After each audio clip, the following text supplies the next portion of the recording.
हमारे खुदावंद यीशु की अंजील मुक़द्दस यूहन्ना के मुताबिक उसका 21वां बाब और उसकी पहली 14 आयत। बाद अज़ी यीशु ने फिर अपने आप को तबारिया की झील के किनारे शागिर्दों पर ज़ाहिर किया और इस तरह ज़ाहिर किया, शमौन पतरस और तोमा उर्फ दिदुमुस और काना जलील का नतनेल और जब्दी के बेटे और उसके 2 और शागिर्द इकट्ठे थे। शमौन पतरस ने उनसे कहा कि मैं मछली के शिकार को जाता हूँ।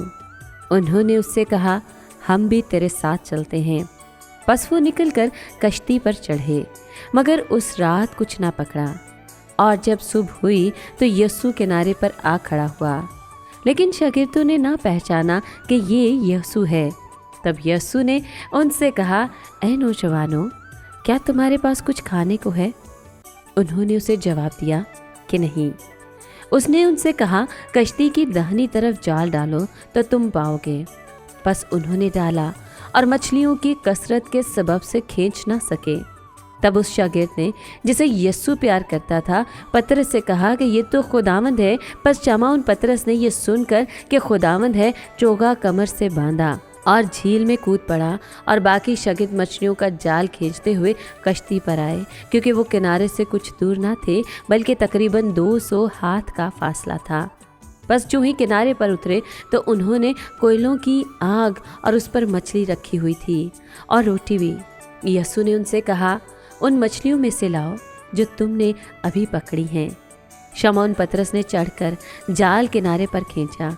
ये 153 बड़ी बड़ी मछलियों से भरा हुआ था, मगर बावजूद इसके कि इतनी थी, जाल ना फटा।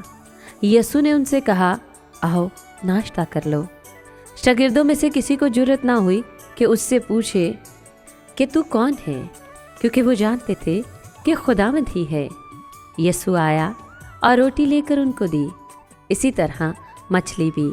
ये तीसरी मर्तबा थी कि यीशु मुर्दों में से जी उठने के बाद शागिर्दों को दिखाई दिया।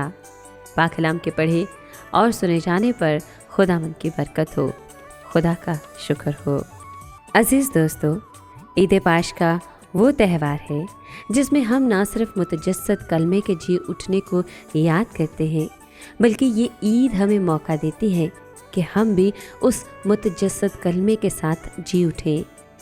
जी उठने से मुराद ये है कि गुज़िश्ता सालों में जिन गुनाहों, गलतियों और ख़ताओं की वजह से हम खुदावंद से दूर हुए हैं, ये ईद हमें मौका फ़राहम करती है कि हम उसके करीब आएँ, उस कलमे का ना सिर्फ ख़ुद तजर्बा करें, बल्कि अपनी ज़िंदगियों से उसके जी उठने की खुशखबरी मुक़द्दसा मरियम मगदलिनी की तरह दूसरों तक पहुँचाएँ।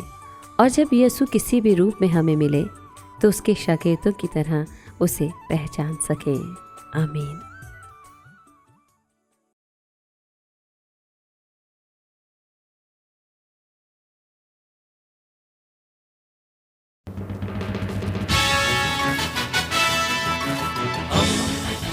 दोस्ती का पैगंबर, रेडियो वेरितास एशिया।